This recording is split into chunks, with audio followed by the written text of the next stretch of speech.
Alors voilà, on a voulu réaliser un petit micro-trottoir pour savoir comment le confinement se passait un petit peu partout dans le monde. Mais vu que les gens étaient confinés et dispersés un peu partout dans le monde, on a décidé de faire ça.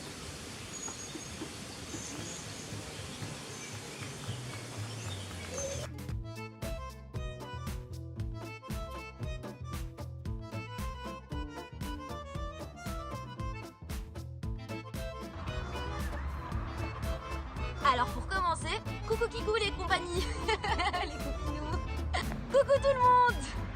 C'est au cas où ça, on la garde. Bonjour à tous. Coucou tout le monde. De tout le monde. Moi c'est Valentine. Oui, salut Judo, ça va? Et frérot, bien ou quoi? Alors, moi c'est Juliette, je suis actuellement à Montréal au Canada. Puis je vais vous parler de mon confinement et du confinement à Montréal. On fait un point sur la situation? C'est super perturbant de se parler. Je suis pas youtubeuse moi.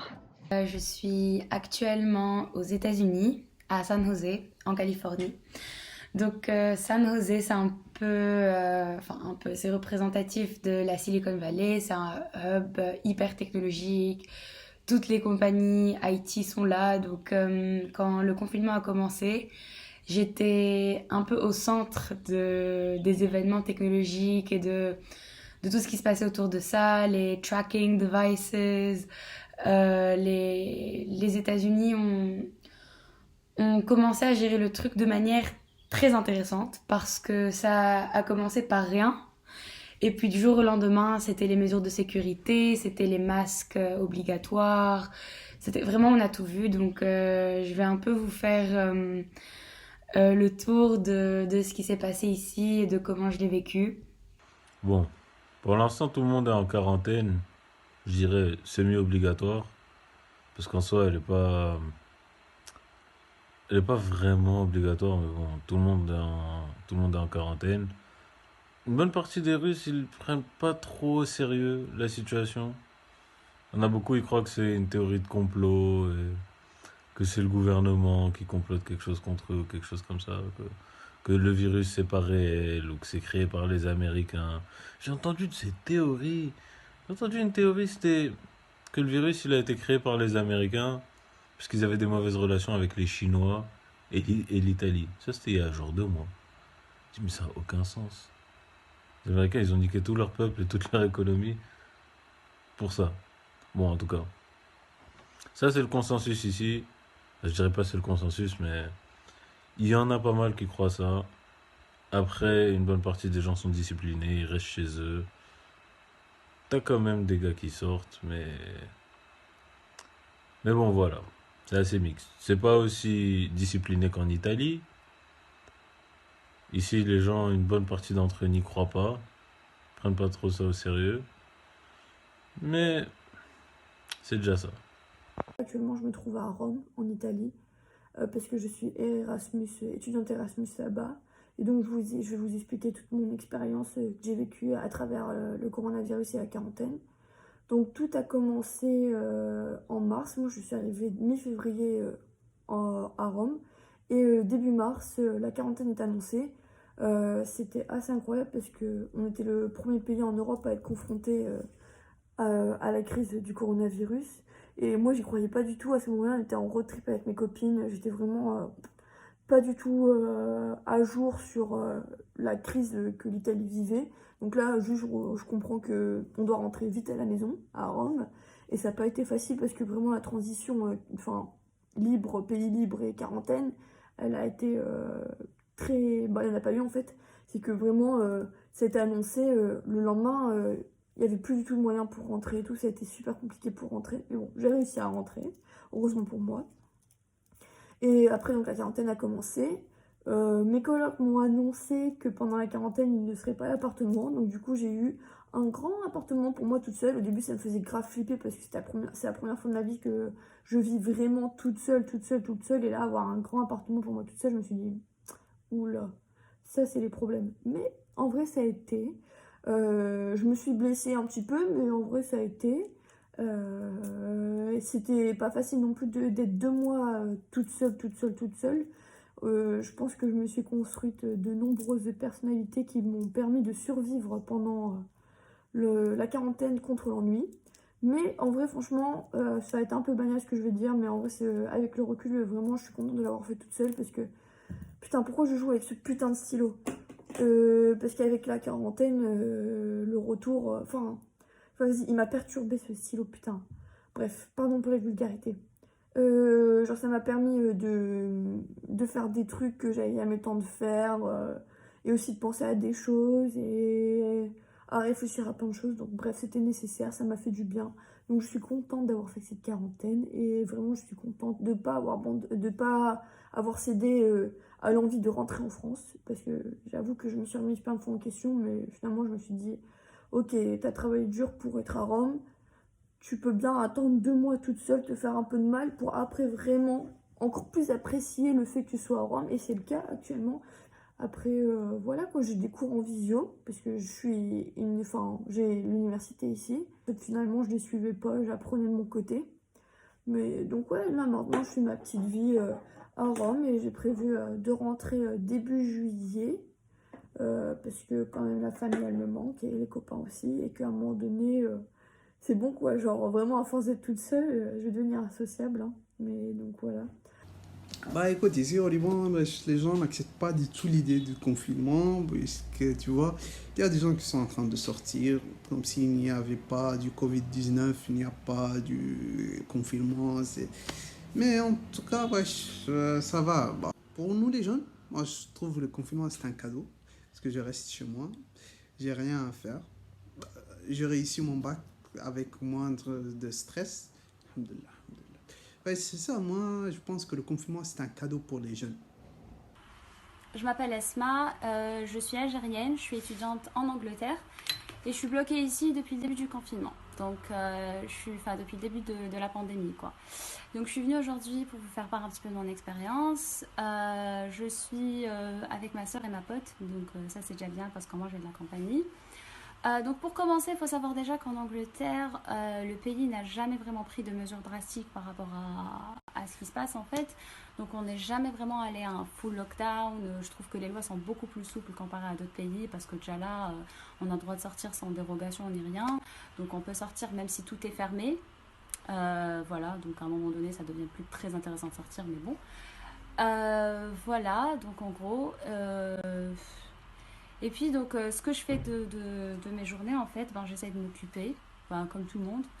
Je cuisine, je vous disais je cuisine un petit peu, donc j'essaie un petit peu d'améliorer my cooking skills. Enfin j'ai fait des fondants que j'ai raté 3 fois, mais bon, j'essaye, hein. Je fais quoi aussi? Je lis, voilà, je suis fière de moi parce que j'ai repris la lecture, j'avais pas forcément le temps de lire pendant l'année. Je lis aussi le Coran en ce moment. J'alterne aussi avec le Coran parce que comme c'est le mois de Ramadan, donc c'est très difficile déjà d'être loin de sa famille et tout. Donc j'essaie un petit peu un maximum de feel the vibes de Ramadan. Donc le confinement, il a été décrété officiellement à Montréal le 14 mars 2020. Et donc qu'est-ce qui a été mis en place pour cela? Donc déjà tout ce qui est commerce et magasins non essentiels ont été fermés. Donc par exemple tout ce qui n'est pas pharmacie, hôpitaux et c'est pas un commerce l'hôpital, mais voilà quoi. Pharmacie et alimentation. Ensuite, ce qui a été interdit, c'est les rassemblements. Donc on n'a pas le droit de se regrouper, à moins que ce soit avec les gens avec qui on habite. Puis sinon, la suite des choses, c'est que alors dès qu'on sort, il faut être à 2 mètres de distance les uns des autres, le minimum. Et voilà. Donc après, ce qui est plus avantageux ici que dans les autres pays, par exemple en France ou en Tunisie, c'est que le confinement il n'est pas total, donc on a le droit de sortir, on a le droit de sortir à plus d'un mètre, à plus d'un kilomètre de chez nous, mais il faut toujours respecter les mesures de distance et, ne pas se rassembler. Donc d'ailleurs pour cela il y a la police qui régule tout cela en donnant par exemple des amendes de 1000 $. Sympa. Voilà. Du coup, alors, les universités se sont arrangées pour que la majorité des cours se fassent en ligne ou qu'on arrive à quand même avoir des rendus et tout. Donc, c'est vrai que c'était pas facile à gérer parce que quand on est beaucoup à la maison, on réfléchit beaucoup, puis être enfermé, voir toujours les mêmes murs et tout, c'est pas forcément l'idéal pour être bien actif pour bosser. Surtout que moi, je suis une personne qui a besoin vraiment d'être pas chez moi en fait pour travailler. Genre, j'ai besoin d'aller à la bibliothèque et tout. Et du coup, c'était vrai que c'était pas facile, mais moi, j'ai essayé de m'occuper un peu comme j'ai pu. J'ai essayé de me trouver une routine parce que sinon c'est pas facile en vrai. Puis de s'inquiéter un peu pour tous ses proches qui sont un peu partout dans le monde, puis de vérifier que tout le monde va bien. Donc d'un côté, heureusement que s'il y a une pandémie, ça arrive dans cette époque-là, parce que je me dis, pour tous ceux qui n'ont pas de réseaux sociaux, enfin toutes les époques où il n'y avait pas d'internet et tout, c'est impossible en fait. Donc là, au moins, ce qui est cool, c'est qu'on a le soutien social via les réseaux. Après, du coup, j'ai essayé de trouver des occupations comme j'ai commencé à me mettre au sport. Ouais. J'ai essayé de faire du yoga, j'ai essayé de dessiner, de peindre. Donc, au moins, c'est vrai que ça a permis de faire une petite pause, de au moins de pas culpabiliser quand on fait autre chose que les cours. Parce que quand on est dans une. Parce que moi, cette année, c'est mon année de bachelor. Du coup, c'est vrai que c'était très intense, puis tu obligé de travailler tout le temps en fait. Et du coup, dès qu'il y a un moment où tu t'accordes une pause, tu culpabilises parce que tu bosses pas et procrastination, culpabilisation, c'était pas vraiment fun non plus. Donc au moins là, tu peux procrastiner sans culpabiliser. Heu, vraiment, pas de quoi se plaindre quoi. Honnêtement, quand je réfléchis à tous les gens qui sont vraiment dans des situations difficiles, où ils ont vraiment même pas le droit de sortir de chez eux, alors que moi je peux me balader autant que je veux, donc ça c'est pas mal quoi. Puis des gens qui ont pas forcément un chez soi agréable et tout, clairement je me dis que j'ai pas de quoi me plaindre.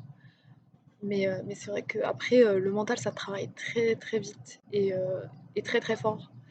Du coup, je pense que les activités, puis se développer soi-même, puis justement se dire que on a enfin le temps de se retrouver avec soi-même, puis de vraiment réfléchir qu'est-ce qu'on veut faire, qu'est-ce qu'on est,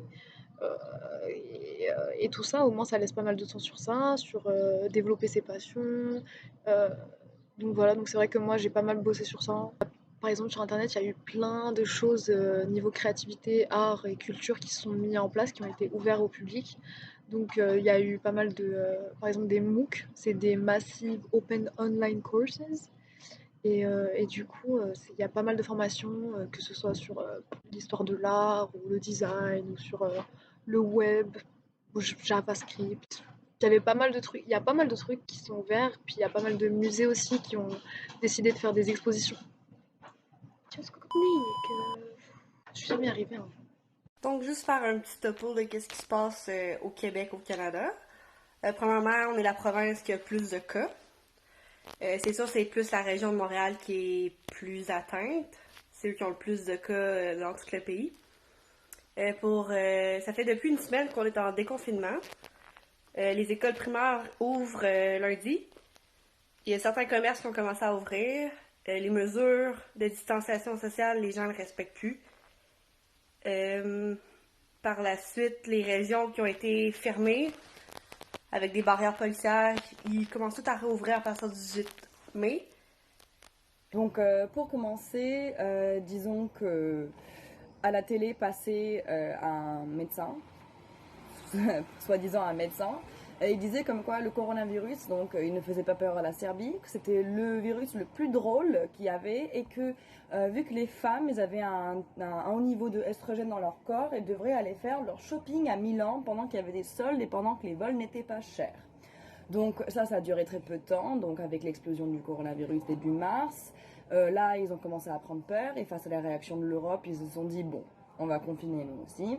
Le confinement n'a pas eu lieu comme en France où on avait besoin d'une attestation. C'était un confinement qui durait de 18h de l'après-midi jusqu'à 6h du matin. Tu n'as pas le droit de sortir de chez toi pour faire quoi que ce soit. Il n'y a pas de sortie, tu fais rien. Par contre, de 6h du matin jusqu'à 18h du soir, liberté totale. Donc pas d'obligation, pas de... Certes, il y a les règles de distanciation sociale, mais c'est pas particulièrement, on va dire, renforcé. Le confinement en France, ça a été hyper mal géré.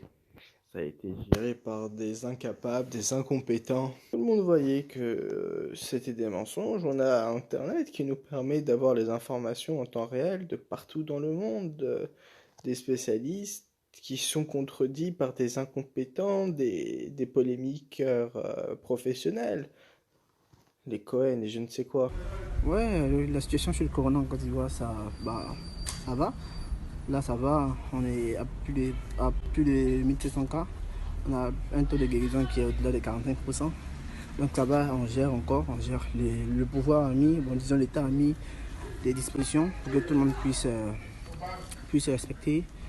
Et tu vois, ils font le taf en tout cas. L'État fait le taf pour que ça puisse se gérer. Et voilà. Donc là, ça va, ça gère. Et parlons-en du gouvernement. Visiblement, en France, on s'est pris assez tard, avec toutes les informations qui se sont enchaînées et surtout les paradoxes que ce masque a pu faire sur son utilité. Ça gère. Au début, on a accusé ceux qui sont en train de dernière position d'avoir ramené le virus. Et il n'y avait pas de quarantaine et c'était un peu le bordel, tu vois, tout le monde est rentré comme il pouvait. Le peuple s'est fâché hein, et du coup, ça a amené l'État, surtout le président, à rebondir sur la situation, à prendre des mesures et voilà. Là, ça va, 45%. Plus de 45% de taux de guérison. On a dit que c'est bon. Depuis le jeudi, je crois, l'intérêt du pays a commencé à déconfiner. Bon, question, est-ce que le gouvernement s'y est bien pris, s'y est pris trop en retard? Moi, depuis le début, je disais, le gouvernement s'y est pris en retard. Je vais pas trop parler là-dessus, parce que, bon, trop de détails inutiles. Mais regardez juste le nombre d'infectés. Il y a 291 000 infectés, plus qu'en Angleterre. Alors que l'Angleterre, ils n'ont pas pris ça au sérieux pendant un très long moment, du coup, bon. Par contre, là où il y a un problème, c'est le nombre de morts. Ici, en Russie, il y a 2700 morts, je crois, ou 2900 morts. Alors qu'en Angleterre, par exemple, il y en a 34 000. Alors qu'en Angleterre, ils ont moins d'infectés. Du coup, je crois que le gouvernement, il ment sur quelque chose ici. Bon, ce serait pas... Faut pas être très perspicace pour le dire, quoi, mais... Le gouvernement, il pipeau un peu ici, quoi. Il pompe un peu les chiffres, soit sur le nombre d'infectés, pour faire peur aux gens. C'est ce que pas mal de gens croient ici. Ici, pas mal de gens croient que le gouvernement, il pompe un peu les chiffres sur le nombre d'infectés. Question que les gens, ils restent à la maison, quoi. Parce qu'ils veulent pas forcer un état d'urgence. Ou sinon, le gouvernement ment sur le nombre de morts. Soit l'un, soit l'autre. Puisque maintenant, ça fait à peu près 2-3 semaines, une semaine avant la France, que Rome est déconfinée. Et c'est super parce que vraiment, je profite de Rome sans touristes. Et ça, Dieu sait que ça n'arrive pas souvent. Donc vraiment, je peux me balader partout, il n'y a personne. Parce que les gens respectent plutôt bien, sont plutôt assez raisonnables. Même si la journée, maintenant, les gens ils sortent parce qu'il fait super beau en Italie. Les gens sortent, mais... pas trop, c'est pas comme sur les vidéos que j'ai vues en France où tout le monde est dehors et tout. Non, les gens sont à peu près raisonnables. Parce qu'en Italie, ils ont vraiment été touchés. Il y a eu vraiment beaucoup de décès.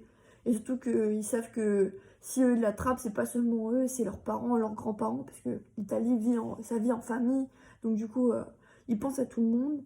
Et donc les gens respectent. Donc le soir, je me balade partout. Je peux enfin profiter de la fontaine de Trévi sans touristes. Je crois que ça n'est jamais arrivé depuis je sais pas combien d'années. Et c'est super cool. Je me balade tout le temps, c'est trop bien. Je pense que ce qui était le plus intéressant, c'était la réaction du gouvernement qui n'a pas vraiment pris les choses au sérieux. Après, bon, faut dire que moi, je suis en Californie. Encore une fois, San Jose, c'est un peu le hub le plus safe des États-Unis. Ils ont pris ça plus au sérieux que d'autres États, comme par exemple la Floride ou bien New York. Où c'était beaucoup plus sérieux et beaucoup plus beaucoup plus important en termes de cas et de... Les mesures de sécurité n'ont pas... Enfin, en gros, ils n'ont pas pris la chose au sérieux au départ. Et du coup, maintenant, on voit que les États-Unis, c'est le pays qui a été le plus affecté et qui a le plus de cas et qui est aussi... en fait, c'est la pire situation aujourd'hui. Et tout simplement parce qu'au début, ils n'ont pas pris les choses au sérieux. Je suis originaire de la Tunisie et je vois que Tunis a pris les choses beaucoup plus au sérieux que les États-Unis, ce qui est quand même assez impressionnant. Mais bon, ça fait plaisir de voir qu'en Tunisie, les choses sont en train de s'améliorer. Mais je peux vous dire qu'ici, malheureusement, les choses ne s'améliorent pas. Tout simplement parce que Donald Trump, qui appelle le virus le Chinese virus, le prend complètement à la légère. Il parle d'injecter des désinfectants dans nos poumons pour pouvoir combattre le virus. Enfin bref, chaque jour, chaque semaine, il a une nouvelle théorie sur comment combattre ce virus. Et puis récemment, il s'est dit, allez, je vais arrêter de dire de la merde et je ne vais plus parler du coronavirus. Entre nous, tant mieux, parce qu'il comprend pas trop ce que c'est, donc on n'a pas vraiment besoin de son opinion. Mais ouais, je pense que voir comment le gouvernement américain réagit face à tout ça, là, maintenant, ils comprennent qu'on est tous dans la merde. Après, ce qui est intéressant, c'est le peuple américain se manifeste contre le lockdown. Donc, on a des manifestations devant les supermarchés, devant les restos, devant les magasins, les centres commerciaux, de gens qui sont là à crier et à nous dire qu'ils veulent réouvrir les magasins, qu'ils veulent arrêter le lockdown. Donc, je pense qu'il y a un peu de tout. Moi, j'habite dans une résidence où vraiment c'est très très sécurisé. Les gens prennent ça énormément au sérieux. Quand je sors faire une marche, tout le monde porte un masque autour de moi. Les supermarchés nous obligent à porter des masques. Donc bon, il y a des mesures de sécurité qui sont mises en place. Mais après, voilà, il y a de tout. Et je pense qu'il faut attendre et voir comment les choses vont évoluer. J'essaye de rester positive et de me dire que ça va évoluer vers le positif, mais je sais pas trop. Plus on avance et plus je me dis que bon, déjà là, Cisco nous ont dit que le retour à l'office, ça allait pas se faire d'ici peu. Je sais qu'il y a des compagnies comme Amazon et Google qui vont réouvrir les bureaux en 2021. Donc voilà, c'est assez intéressant.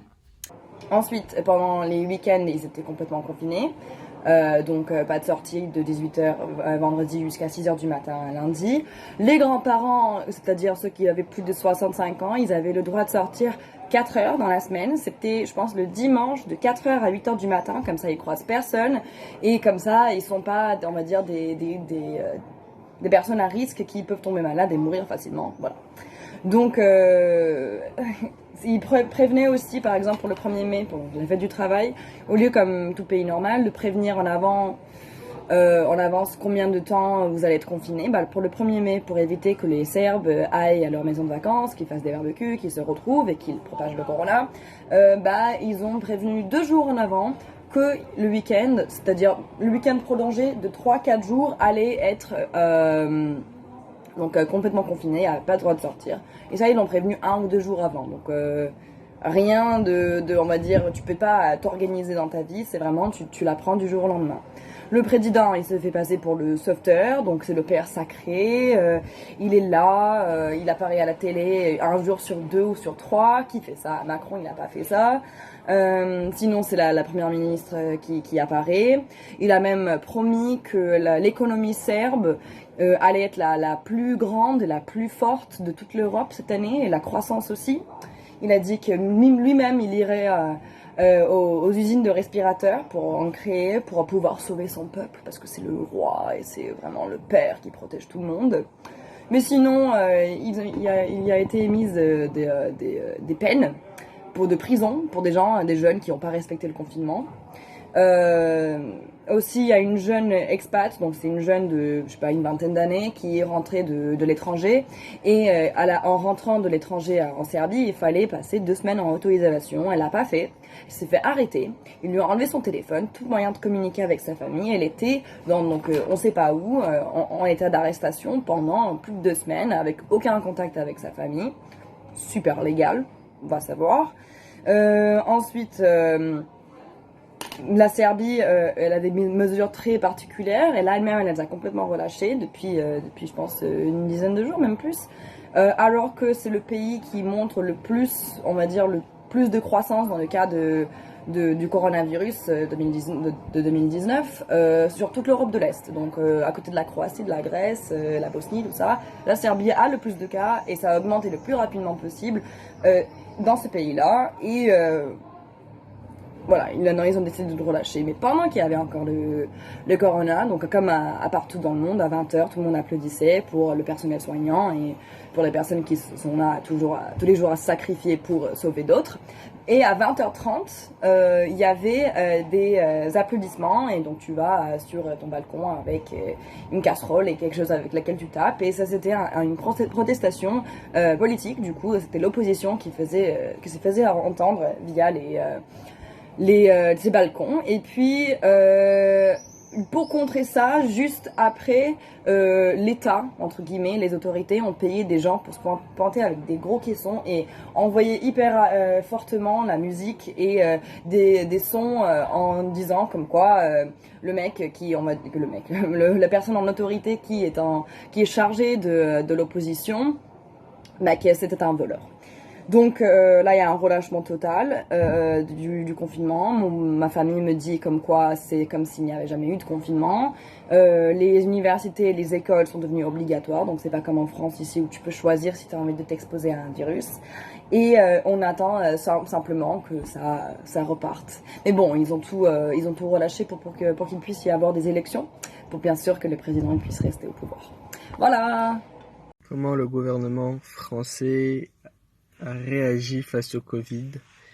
Je dirais qu'il n'a pas réagi, qu'il était paralysé, totalement hors game. Quand on a commencé à voir que le Covid était quand même quelque chose d'assez important, quand on a vu que la Chine avait mis en quarantaine des villes à la population digne de nation, la France, enfin le gouvernement français continuait à proclamer la consommation, qu'il fallait continuer à fréquenter bars, restaurants, continuer à kiffer sa life, mais surtout à consommer, et qu'il fallait vraiment pas se soucier de cette maladie lointaine qui ne valait en réalité pas plus qu'un simple rhume, qu'une petite grippette passagère qui disparaîtrait aussi vite qu'elle avait apparu. Et puis on a commencé en fait à voir l'Italie tomber avec des cas de plus en plus importants, puis l'Espagne, et là la musique a commencé à s'emballer, parce que la maladie qui était alors lointaine et si peu dangereuse finalement était aux portes à nos frontières, et que sa dangerosité était amplement négligée alors. Puis finalement, en vrai, c'est pas tant ça qui a servi d'électrochoc au gouvernement français. Et je crois que c'est à ce moment-là, oui, que dès lors, on a commencé à dire oui, qu'on devait confiner. C'était toujours pas quelque chose de particulièrement grave à les entendre dire, mais qu'il fallait quand même prendre certaines précautions. Puis, du coup, petit à petit, on a vu à quel point on n'était pas préparé. Et on s'était rendu compte, enfin la population française là s'est rendu compte véritablement qu'on n'était pas du tout préparé, qu'on nous avait menti pendant plusieurs semaines, que le gouvernement était au courant depuis plusieurs mois.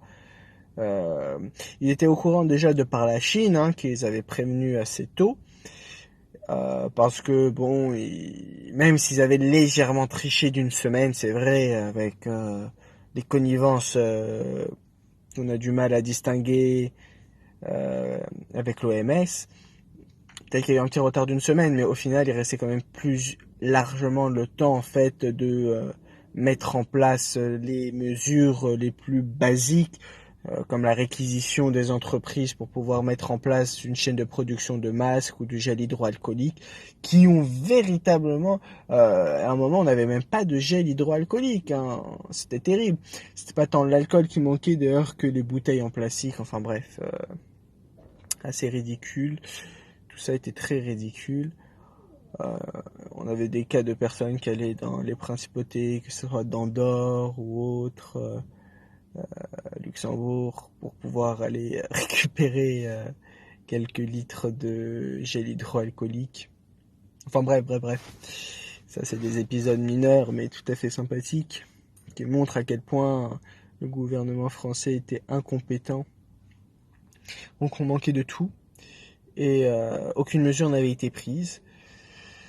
Le confinement a été promulgué. On avait plutôt l'impression que c'était donc en réponse en fait une sorte de manière de dire voilà, si l'Allemagne l'a fait, nous aussi on est capable de le faire. Une forme d'orgueil en fait qui émanerait du plus haut sommet quoi, de Macron lui-même en réalité. Parce que jusque-là, il avait méprisé toutes les précautions préconisées par les organismes de santé, qu'ils soient internationaux ou nationaux, et même régionaux, hein, parce que les alertes se faisaient ressentir très tôt. Hein. La France avait un bon nombre déjà de spécialistes, notamment le spécialiste maintenant internationalement reconnu et connu, le fameux professeur. Enfin bref, tout ça pour dire que le gouvernement français n'était pas prêt, avait menti, et que s'il fallait résumer du moins le début de la crise, mensonge, trahison, coup bas, et véritablement incompétence. C'est vraiment le maître mot, l'adjectif parfait pour qualifier la gouvernance française.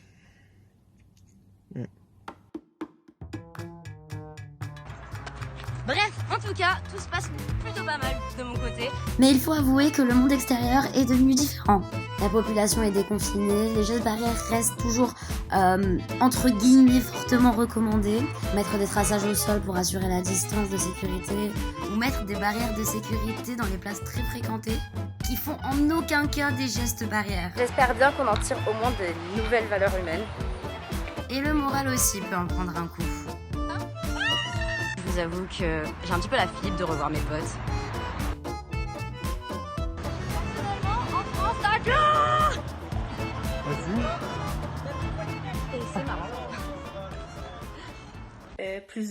Le gouvernement parle qu'avec les masques, on va pouvoir s'en sortir.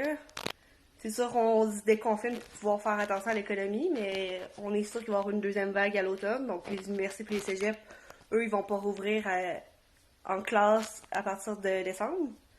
Ça va tout se faire à distance. Le télétravail aussi.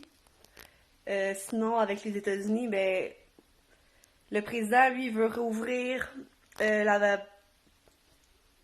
les douanes entre les États-Unis puis le Canada, mais notre président, lui, il veut pas. On est la seule province qui commence à se déconfiner. Quoi dire de plus? On voit ça au jour le jour. À chaque jour, ça change. Il y a seulement les personnes de 70 ans et plus que c'est un confinement un petit peu plus sévère que les autres personnes. Mais ils ont le droit de sortir. Donc, on sait pas trop ce qui se passe. Les premiers ministres, ils font des mesures, mais ça change à chaque semaine. Donc, on voit ça au jour le jour. Du coup, concernant mon confinement, comment je le vis, comment je l'ai vécu et comment ça se passe. Donc c'est vrai que ça a été assez déstabilisant parce qu'en plus je venais de commencer un stage. J'ai même pas fait une semaine que du coup il y a eu le confinement qui s'est mis en place. Donc ça a été assez déstabilisant, surtout que ce qui est compliqué ici, c'est que à Montréal, il y a quand même pratiquement 6 mois d'hiver. Donc c'est un peu comme 6 mois de confinement, quoi, où tu sors pas moins pour aller en cours ou pour les sorties. Mais et du coup là, c'est vrai que c'est un peu dommage parce qu'au moment où les beaux jours arrivent, on est obligé de rester chez soi. Ou du moins pas de retrouver ses amis ou pas de sortir avec des amis. Donc voilà, quoi. C'était pas super facile. Donc voilà. Donc moi là pour le moment ça va. Les Libanais, vous devez un peu reposer. C'est ça. Libanais, confinement. Libanais, confinement, Ramadan, ouais. Je pense ça marche. Les confinements, ouais, ça marche. Donc voilà, donc en vrai, des fois, je sais, des moments, je me dis, ce confinement, ça peut être quelque chose de bien. Voilà, parce que ça m'a permis de faire beaucoup de choses que j'ai l'habitude de négliger, que j'ai l'habitude de ne pas avoir le temps de faire, j'ai l'habitude de me plaindre parce que j'ai pas le temps, parce que voilà. Et puis aussi, j'ai l'habitude de me plaindre un petit peu du summer break, enfin des vacances d'été qui sont un peu trop longues et que je foutais rien un petit peu de mes vacances. Et ben voilà, je trouve que des fois, ça peut être quelque chose de bien. Et voilà, mais en même temps, j'espère rentrer très, très bientôt, rejoindre ma famille en moins. Voilà. Et que c'est normal, quoi. Mais en même temps, le gouvernement, il a du mal à encaisser, genre, économiquement, parce que les gens, ils travaillent pas. Du coup, le 12, par exemple, ils ont forcé que, par exemple, les industries et tout ça, et qu'ils ont repris le travail, quoi, les travaux un peu obligatoires comme ça. Mais, par exemple, moi, à l'université, je sais pas quand je reprends les cours. Moi, mes examens, je devais finir en mai. Je finis en juillet, maintenant. Même pas sûr, hein. J'ai aucune date d'examen final. Désolé. Tout. Ça, c'était la situation contextualisée des États-Unis avec le coronavirus. Maintenant, un peu plus sur moi et mes sentiments par rapport à tout ça. J'avoue que c'est pas... Oups, désolée. Ça, c'est le travail. C'est tellement pas sérieux. Mais bon, mes sentiments par rapport à ça. Alors, je pense que ce qui est le plus intéressant et le plus difficile, c'est de se dire que y a énormément d'incertitudes, surtout concernant mon retour en Tunisie pendant l'été. Ça, je sais que c'est mort. Je sais pas trop où est-ce que je vais être à cause de tout ça. Après, je me dis que si je vais end up being stuck here, c'est pas vraiment la pire des choses. J'ai eu une expérience de ouf. Genre, honnêtement, le boulot et tout, c'est cool. Je suis hyper reconnaissante d'avoir un travail, de m'occuper, de pouvoir faire quelque chose que j'aime, même avec tout ce qui se passe. Je sais qu'il y a des gens qui, malheureusement, n'ont pas cette opportunité ou cette chance d'avoir un travail, de pouvoir s'occuper. Donc, je suis très, très reconnaissante et j'essaie vraiment, encore une fois, de rester positive et optimiste et de me dire que les choses vont s'arranger et qu'on pourra, d'ici août, retourner chez soi, retrouver nos familles, redéfinir nos priorités et notre carrière, en fait. Parce que là, c'est un peu comme si on était en pause de tout. Et du coup, pour conclure, je pense qu'on est arrivé à un point où on est déjà en mi-mai. Donc c'est un peu une période où je pense que tout ce qui se passe, ce confinement, tout ce temps pour nous, c'est pas une aussi mauvaise chose qu'on le croit. Au contraire, pour ma part, ça m'a donné l'opportunité de penser à moi, à mes priorités, à mes ambitions et vraiment d'avoir beaucoup de self-reflection. Et oui, j'espère que d'ici quelques mois, on pourra tous se retrouver, tous profiter de bons temps avec la famille ou les amis et juste vraiment se remémorer ces moments de confinement et se dire que en fait, c'est quand c'est dans le passé et qu'on va plus revivre ça et qu'on va toujours être solidaires et unis. Donc voilà, merci d'avoir écouté tout ça. Je sais que c'était un peu long, mais c'était un plaisir pour moi de partager mes sentiments avec vous et j'espère que tout le monde va bien et que tout le monde est safe, healthy et positive. À toutes, à bientôt, ciao, bisous. C'est tout ce que j'avais à dire sur Rome et sur l'Italie et j'espère que cette situation s'améliorera pour tout le monde et que l'avenir est avec nous, hein, on espère. En tout cas, au revoir tout le monde. Ciao à tutti. Anyway, thanks a lot. I really appreciate the hard work. Merci à tous. Muchas gracias. Obrigado. Merci. Adios amigos. Au revoir. Hasta luego. Je pense surtout que ce qu'on espère le plus, c'est pas forcément de revenir comme avant, mais qu'on aille en avant. Sur ces belles paroles. J'espère que vous avez kiffé cette vidéo. Franchement, ça a été une des vidéos les plus recherchées et les plus travaillées qu'on a fait dernièrement. Enfin bref, abonnez-vous et passez une bonne soirée et une bonne année surtout. Même si on est... bonne année, c'est un peu trop tard.